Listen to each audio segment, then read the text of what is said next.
Oh, it's you again. Jeez, man.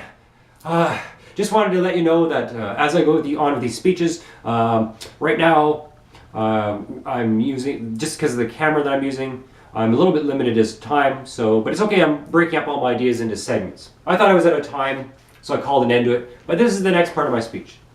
So, well, as you saw, I was reading this book here, The Diversity of Life. And you may wonder just how much life is out there. How much life or species do actually exist on Earth? Get this.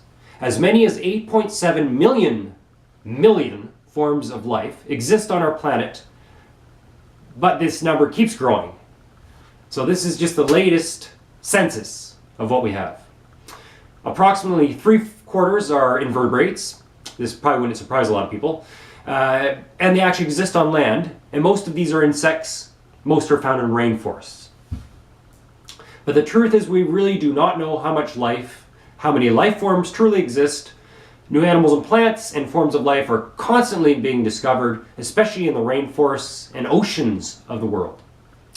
Of the estimated species that exist on Earth, 86% of all plants and animals on land, especially in rainforests, and 91% of the creatures and life forms in the seas have yet to be named and cataloged. So most forms of life haven't even been named and cataloged yet.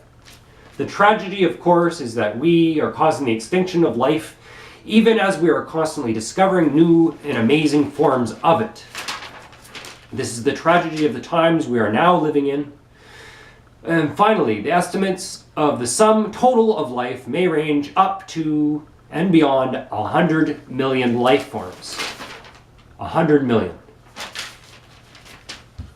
I would therefore encourage everyone, everywhere, especially those that have children, to always, of course, once more take notice of all of the wonderful beauty and life and animals and plants, birds, butterflies, flowers, and trees, animals and insects, color and sunsets and stars and moons, smells and textures, and breathtaking landscapes and scenery of everything and every environment that you find yourself. And let's together keep alive a childlike sense of wonder and curiosity toward everything that we encounter and everything that presents itself to our conscious observing minds. Let's always be ready to concentrate our attention upon all of the miraculous wonders that are always presenting themselves as together we experience this thing called life. Know that the cosmos is, for all intents and purposes, infinite. With an incomprehensible vacuum of what seems to us endless space, we exist. Our galaxy alone is composed of gas and dust and stars like our sun, billions upon billions of stars, most of which seem to have planets, multiple planets. You can kind of get where I'm going with this? Of galaxies containing all of this, there are hundreds of billions, each averaging hundreds of billions of stars and many, many more planets. Now cosmology and physics and science have come to accept a multiverse of universes, with every kind of law or reality that one can imagine, and probably beyond what we can imagine. A cosmos of infinite times, timelines and dimensions, an infinity of realities. Our own universe seems to itself to have holographic traits with decipherable laws, containing a vast number of subatomic particles and forces and frequencies, moving both outwards and inwards. It seems all possibilities are in fact limitless, and this is our reality. Beyond the scope of our yet undiscovered possibilities of mind and consciousness, a sea of infinite interactions and endless possibilities. So I ask you, with so much to learn and discover, how can you not become excited about life and the meaning of it all? It blows your mind. We can't even comprehend or begin to comprehend what all of this is. Once more, I wanted to draw your attention to a few schematics. This here, of course, as I had mentioned earlier, represents the universe. Here we have 73% of what is termed dark energy, which is believed to be fueling the expansion of the cosmos of space. Down here we have cold dark matter, that's 23%, and this is unaccounted for matter. Here we have atoms making up 4%. 4%. Just 4%. And within this number is the visible universe, what's visible to us. We can only perceive with our senses and our scientific instruments just the smallest percentage of what is actually around us. Tell me that will blow your mind away. Here we have, once more, the three eyes. These together represent three eyes, or modes of attaining knowledge. Here once more you have the eye of flesh, or science, the empirical, that which can be observed and measured, which, so far, this is where we're stuck in terms of the physical reality, and even that is just, we can only see right now the smallest part. Over here we have eye of contemplation. This would include religious, but I would prefer using the term spiritual, and within this realm, this is the realm of realizing your connection to everything, living in the present, becoming aware of your negative thoughts and unconscious thinking, higher levels of awareness. And down here we have eye of reason, which includes the mind, and this is the realm of thoughts and concepts. All of these spheres are interrelated, all affect each other, all overlap, but all are in their own respective spheres and all stand alongside one another. This is the totality of this reality, this thing that together we call existence.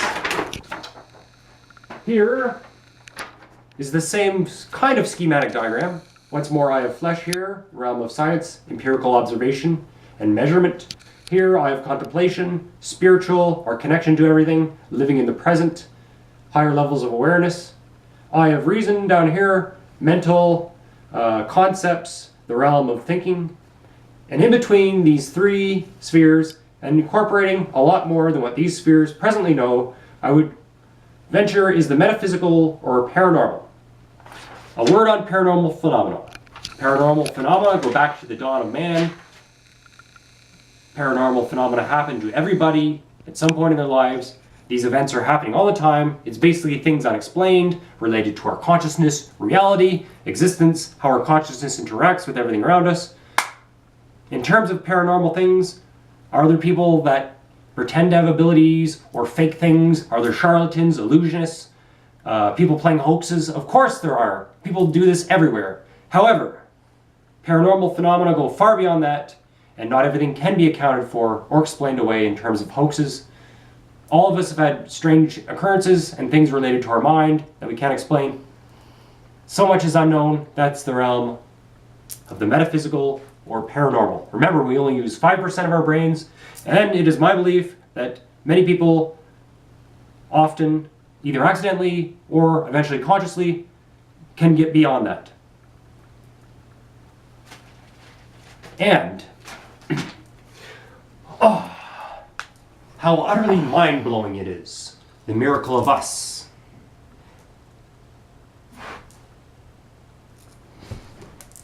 Man, the animal. Man, the spiritual animal. Man, the sexual animal. Man, the thinker. Man, the dreamer.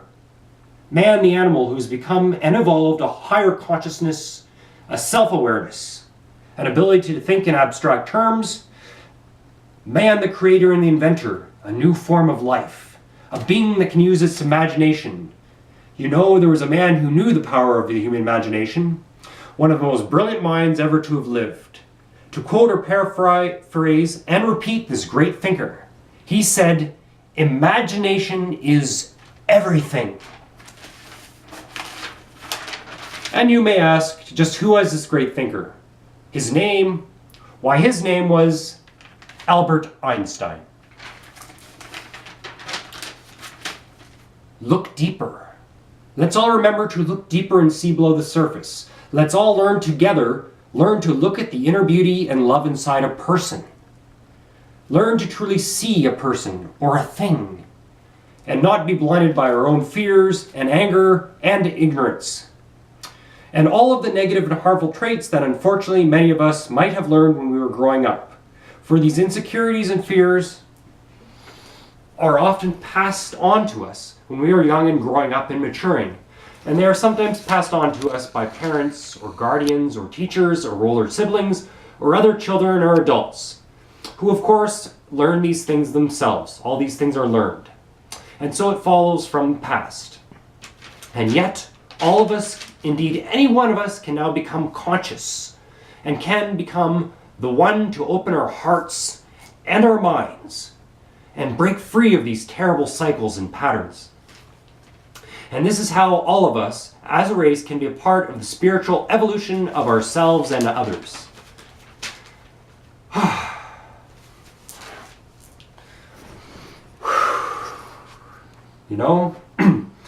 You know, on almost every night, I find myself continually staring at the moon and the stars. I am a dreamer, and I never stop dreaming. Why, let us all continue to always dream great dreams. Great dreams. Let us dare to dream great dreams. Break away from fear. Tear away old seams. We shall walk in the light and sun and enjoy what we have begun. For there is a richness in the land, evermore to understand. Legions of the sky, free bird flying high. When it comes to you and I, our love can never die. And I just wanted to end on one final note. I just wanted to remind everyone to always keep an open mind, always strive to remain open-minded, but always question everything. Everything you are told, everything that you are shown. For this is the secret toward becoming a rational human being. A human being who is fully conscious.